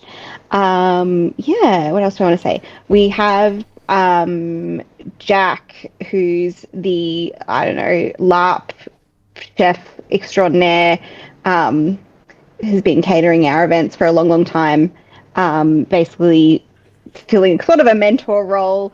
So we're planning to do some workshops for people that are going to be involved to learn about LARP catering. Yep. Yeah, I forgot to pull up Lisa's info about this. Oh, yes, in fact, I think Lisa's in the chat giving me the facts that I forgot to pull up. There are going to be 2 workshops going over catering and cooking skills. And then, yeah, come and hang out at the event. A lot of people, I want to say being in the kitchen is really fun, and you still get to interact with some of the players and certainly a lot of the LARP runners and stuff like that. I'm one of the people that don't like being in the kitchen, but I have witnessed it being fun for other people. That's not true. I like being in the kitchen for like 2 hours max, and then I'm cool with that. Yeah, I don't know if there's anything else I need to say. I've never enjoyed LARPing in the kitchen, but I have had a great time being a LARP bartender, and a LARP waiter. I hated being a LARP waiter. I fucking loved being a LARP. Although it was the first ever event where we tried to get people to pay for their meals. And so they fucking hated me. I was like, and where's your money? And they were like, what do you mean? Ugh. I'm at a LARP. Feed me. Yes. Yeah. We will if when you pitch your. Sorry, go August. Oh no, I wasn't saying anymore. August. Yeah, we learned a lesson around in character gatekeeping of the out of character food, which is that you should never ever ever ever ever do that. And then we've seen other LARPs learn the same lesson themselves, and we're like, oh yeah, never do that. Anyway, for these events, we are prioritizing ease of cooking and preparing what we consider good LARP food. We're not prioritizing in theme for these ones. In theme LARP cooking is delightful and something to move on to, but for these ones, we're prioritizing sort of getting people fed. Is there a way to get to those workshops without being the cooks? I say because I'm interested for 2027 reasons. LARP hecklers will tell us very soon. Yes, I will say. I think that's their question. We have some hecklers in the audience who are answering questions about catering. Just to put a positive. Yeah. The other important things we've learned with LARP food is them being like pretty substantial and hearty and kind of in the comfort food category. So that's where we prioritize those things over being in theme, because being too in theme and then people being like, but I won't eat this, is not helpful for keeping LARPers sustained over an entire weekend. You need them to be eating or they crash out. Oh yeah, I'm happy to cater next year, Lisa. Yeah, sign me up. Fantastic. I like cooking. Great. Josh, what were you going to say? Oh, I'm helping cater for Fields of Honor, and I'm really excited to be in the kitchen. Yeah, you get to be a peasant. Somebody who likes doing food should say something else. Food is fun. I wish we could do Fields of Honor in theme, but I know the cost of medieval foods. No. It's real hard. It's so hard, and it's just... we don't have ovens big enough for that. I don't know. I went to, like, some of the Legends of the Five Rings games had, like, full sushi deals for some of their meals, and it was incredible. But also, like, I don't know if spending half your budget on your food is the way to go. I mean, it might be. We spent a third, so... Yeah. I mean, the Hobbits spend well over half on food. Hobbit Hoedown is a game that is its food budget, and it's glorious for that. Yeah, the Medieval Feast was huge research work. Anyway, food is awesome. If you're interested, please contact us. You can do that. How are we gonna have people contact us if they want to be on the mailing list? If they want to be in the food workshops, they're gonna text me or text August. If you don't know how to do that, then you can't be in it. No. And text Josh. Do not know you enough. Is it worth sharing the you have to know email? Somebody. Yes, it is. Immersive Arts Melbourne email? Immersive Arts Melbourne email. Yeah, that should get to us. Yeah. We can only hope. I should probably remember what the Immersive Arts email is. In saying all this, Deadline Chronicles, does it have room on its catering staff? Yes, no, maybe? Yes. We need caterers. So you can sign up to cook and watch the Deadline. Yes. Yes, if you click on that link, the contact us, put your name and email address, and tell us you're interested in the cooking thing, you can do that. It's going to be great. I'm not going to do it, but other people will. They'll be awesome. We would love that. Yeah, right? Okay. Also, the cooks are the most loved people at a LARP. Oh, yes. Yes, yes. the most loved people. Everyone I get loves the the people biggest who feed cheer you. every time. Yep. It's huge. So at Rowan, what's there? What's this site look like? Ooh, What can that's a people good get out of the question. site? Yeah, it was. Ooh. It was Hat's question, so now they can answer it. Yeah. Oh, yeah, right, I did ask this question. So, Rowan is a site that is very good on its buildings. It has two very large bunks, one large, it's basically an indoor basketball court that you can turn into anything you can turn an indoor basketball court into, It and has then a fireplace. and it has a fireplace there.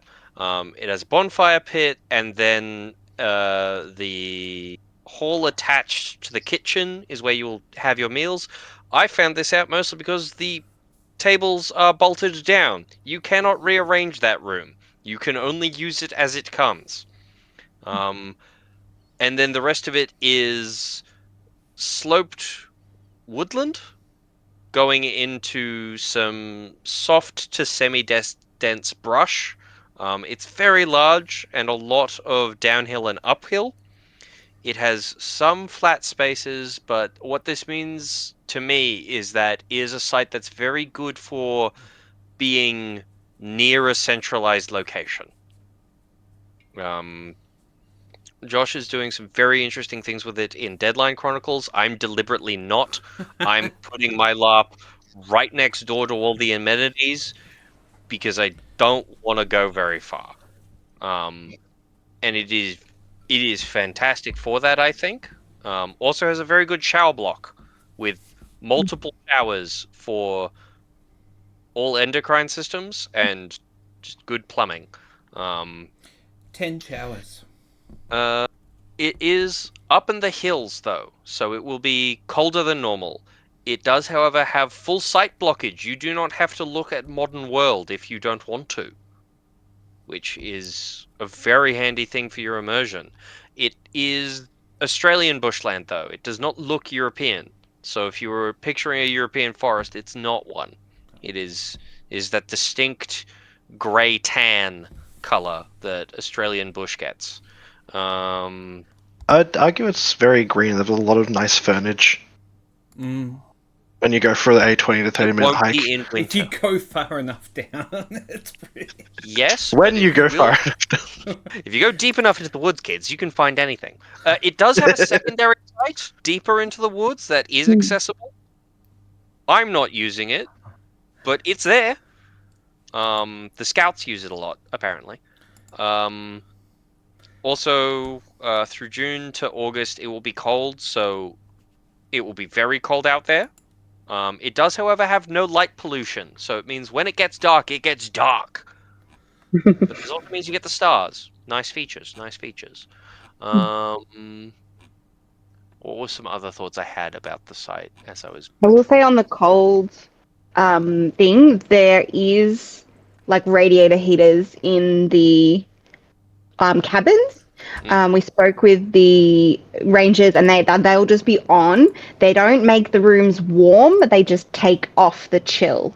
So if it's 2 degrees outside, it won't be. It'll be like 10, 12, maybe even up to 14 if we're lucky in the cabins. So if you get very, very cold and that's a worry, that should not be too much of a issue. I mean, it'll still be cold. It will still be cold, but not like, you know, 2 degrees in your tent kind of vibes. On the huge upside, because it'll be cold during winter, you get to wear your nice layers for your medieval kit or Yeah. whatever setting you're playing in. You get to have the advantage of layers because it's cold and it's not going to be crap to wear them. Yes. It's a cold, dense woodland, which means you get to have dense costuming, and it's actually better if you do. It has some soft ground and some large open spaces near the amenities, so you can set up extra with tents. That's completely doable. Um, But it is not camping. there's no camping. We are No. not allowed to have anyone sleeping in the tent. but you can set up marquees and can things, nap in it. weather permitting. Weather permitting. The basketball hall also has some long tables, some chairs, so it has a collection. Like, it's got a school. What were they called? Auditorium? Yeah, but why you're there? Lecture? Class. No, the other word. Mhm. When they bring all the classes together to say things at them. Assembly. Oh, assemblies? Assembly. There is an assembly worth of furniture in the. Depends on how large your school is. We would not fit my high school in that room at all. Amendum. There is a scout hall assembly worth Yeah. of furniture. Yeah. It's But a very nice comfort space as well. yeah. And I mean the thing we have we can go through like details and things, but there are ropes courses, there's a proper you can go on a 3-hour hike and go round and not have seen the whole thing. I don't know how long is a deadline. It took us 4 hours. Trip down and back up?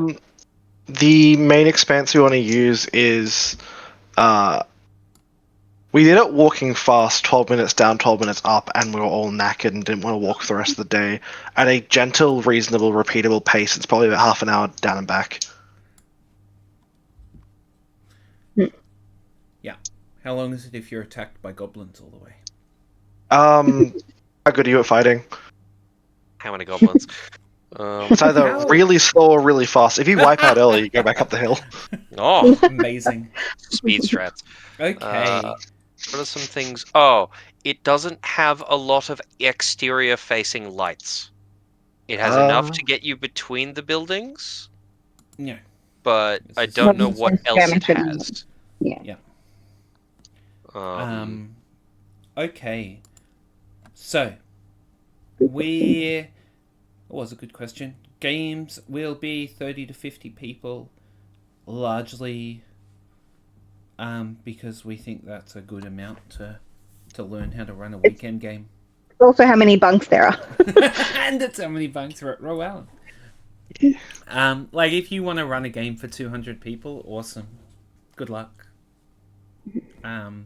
Yeah, which is also part of the idea of this, right? I think that it's a really good, because it's a pilot season and we're kind of going towards people that have not run weekend laps before, going from running your table of D&D players of like 6 or 7 people to trying to run 150 people up is like an incredible leap.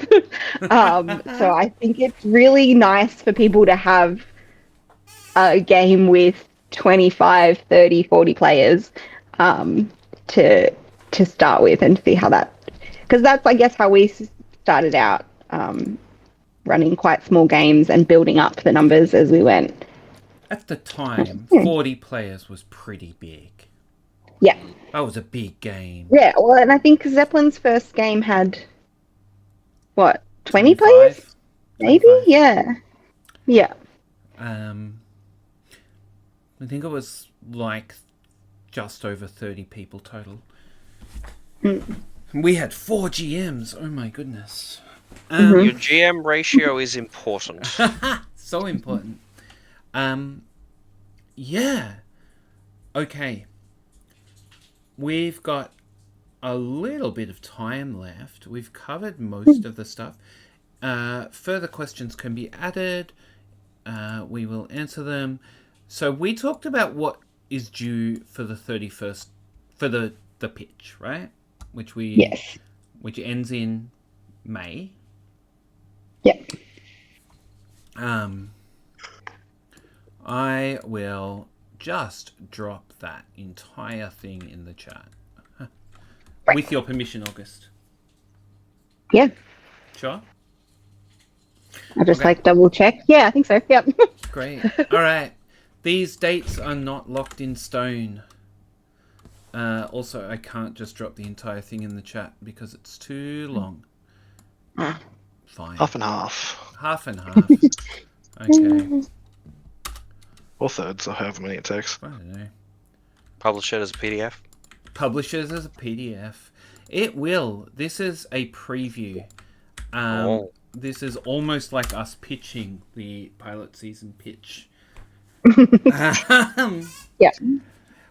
We are currently in the draft of this, but we want to get. We felt like last year was a bit rushed. In terms of Definitely the pitch was. and getting stuff done, and Yeah. because we're building the plane while it in the air. Yeah. In a very similar sense to how I'm running this stream, where I was like, I don't know how to do anything. I'll just start. And I'm still doing that. And that's why nothing works. Anyway, okay, so I've put what we need for the pitch in the chat. By the end of October. Yes. Actually, I'm going to make you guys read this. People are. Can you read this one out, August? By the end of October. Yeah. Yeah, so I wanted to have some deadlines for people. So the purpose of the October 31st, which for the current teams was December 31st, is so that we can start actually promoting the games and selling tickets, and also check in and make sure people are actually on track to be running a game in time. Which I should mention, we actually say you should be aiming to be ready to run your game by April 30. That is even if you are in the August game. And I say aim, it's that more buffer is why that's there. Anyway, I'm sidetracking. So by the end of October, we want an outline of your costume and prop expectations for players.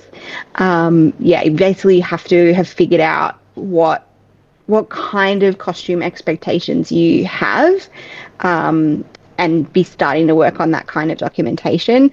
It varies wildly between games. You don't have to have a high immersion game for a pilot season game. If you want it to be very basic, that's totally fine. So it's more accessible to more people. That's cool.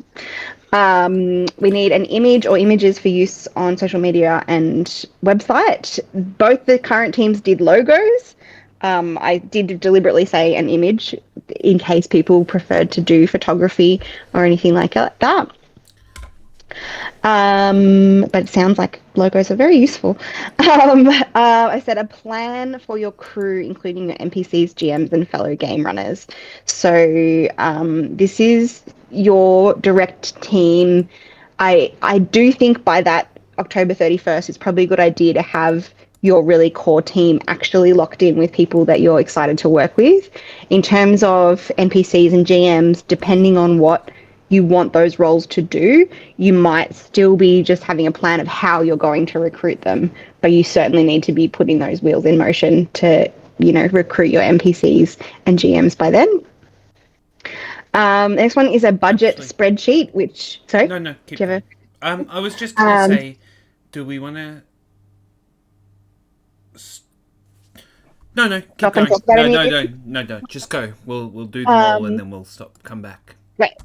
The next one is a budget spreadsheet, which we have a template for and will help you to kind of understand what that will look like. That is directly related to your ticket prices.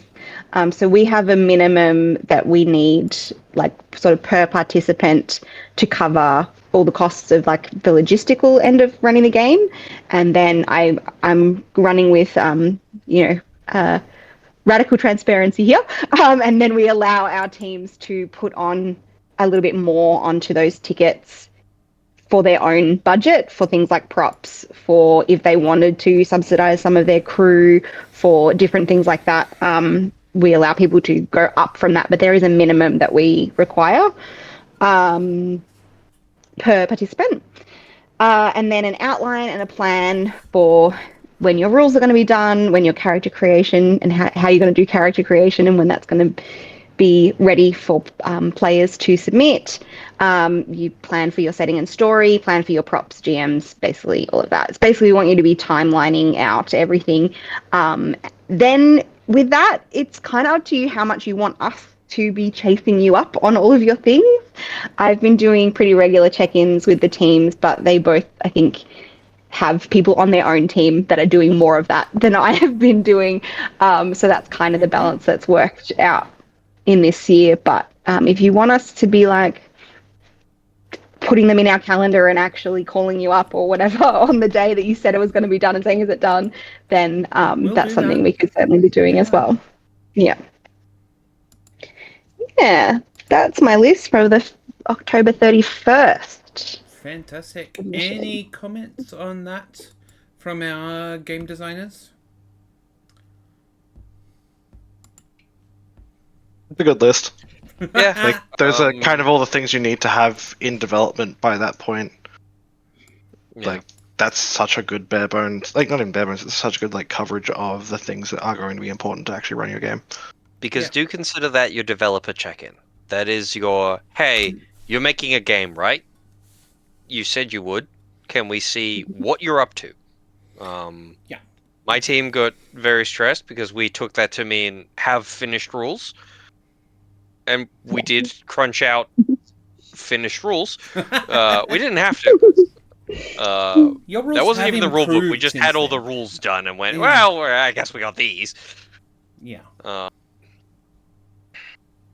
Yeah, and I suppose the thing with pilot season is it's drafts on drafts on drafts, right? Like The thing with LARP writing is it's drafts on drafts on drafts on drafts on drafts. Yeah. You will come out of running your game with a complete set of rules, or be told everything has to change. Those are the two. Those are the Or- exit positions I'm looking at. Some of them might work. Yeah.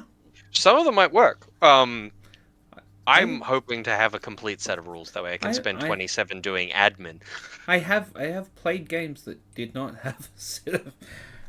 I have played games for 4 years and then helped them write rules for one of their major classes 4 years into playing their game.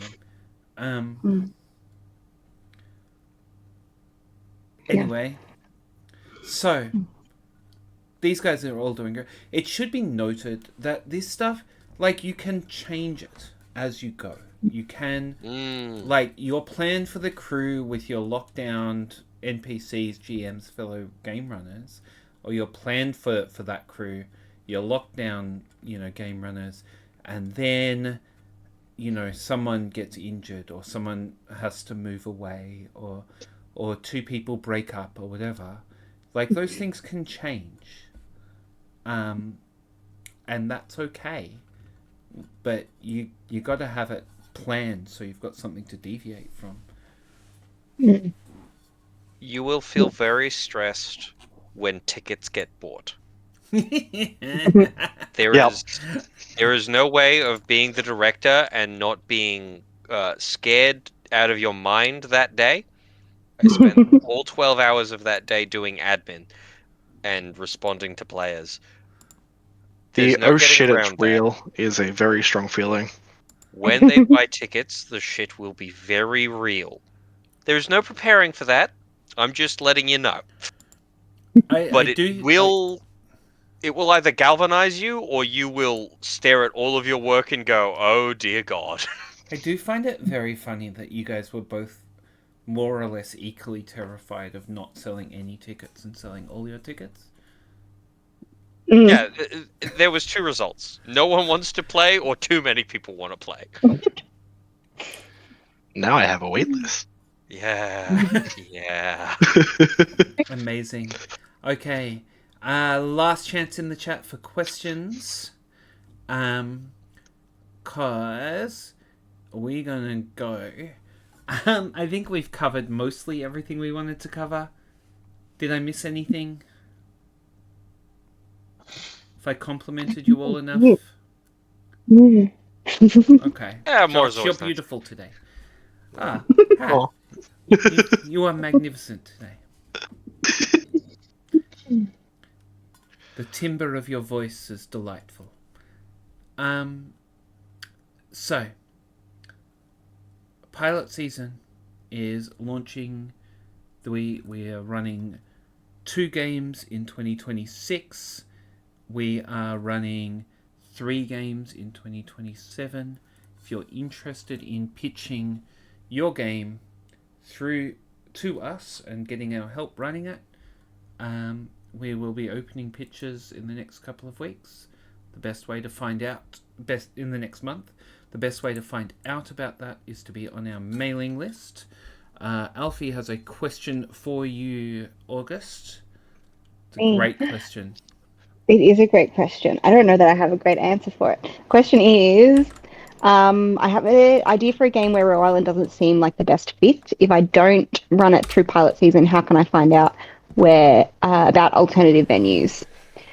That is an excellent question. I suppose my closest to answer is talk to people that have run LARPs. A lot of us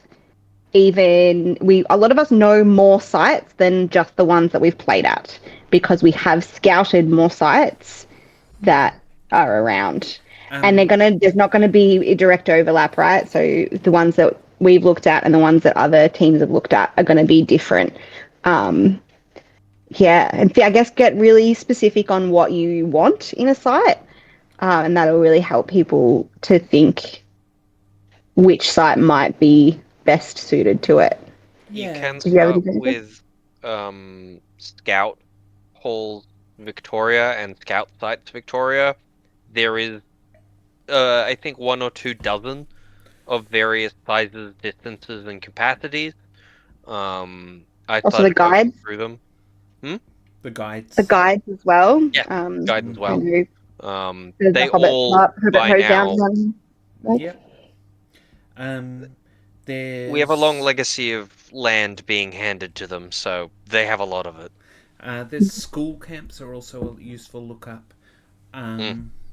But I think what I would do is I would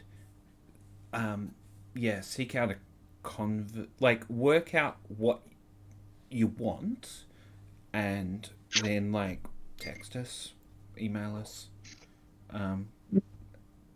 bail us up at some event that you see us at, and ask. It's I certainly think it's the best on way to do it.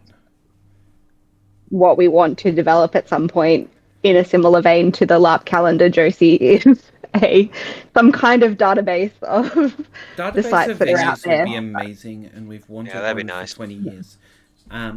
It's very difficult to get and keep up to date. So I've made the calendar. Somebody else can make the venue list. I'll host it for you. So even if Rhode Island isn't perfect, I would say Rhode Island's not perfect for my game, but it is good to try with it. I would prefer somewhere way more flat, but it's on a hill. It's just hill land, and I'm just rolling with that. Try it out anyway, because pilot season's very good at trying things. And you will get to find out how much of your game is reliant on something like geography. Yeah. Fantastic. Last words and farewells from Hat.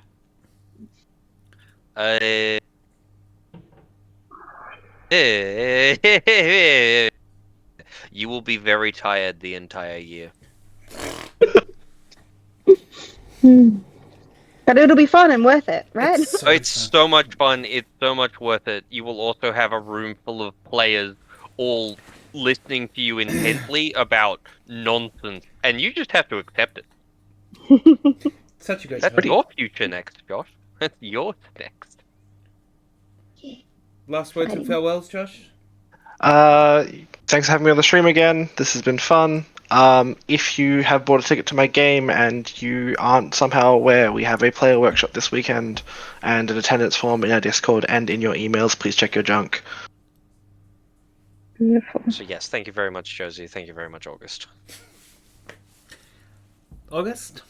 Thank you. Thanks everybody. I just feel like I have to every single opportunity I get to thank Josh and Hat and their awesome teams for being our first pilot season games. Because I'm just so lucky to have them and they're doing amazing stuff.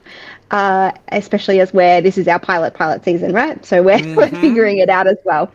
If you want to run a game, give it a shot. Like, just come up with a different idea, and yeah, send us a pitch in next month, April or May. The worst We'd love case to is a have you fun game. time at a scout camp. Yeah, that's LARP it. is You get fed. fucking great. Yeah. We should. Ain't love great. It's so great. We should all run laps. Running We laps should. is awesome. I've met the very best friends that I have in my entire life because I ran laps and because I joined in laps. And I think that even when I have been involved in laps that weren't very good, it was still laps, so they were great. And I still was doing them with awesome people. So, join the laps, run a lap, and we will see you all at your game that you're running In 2027. in 2027. 2027.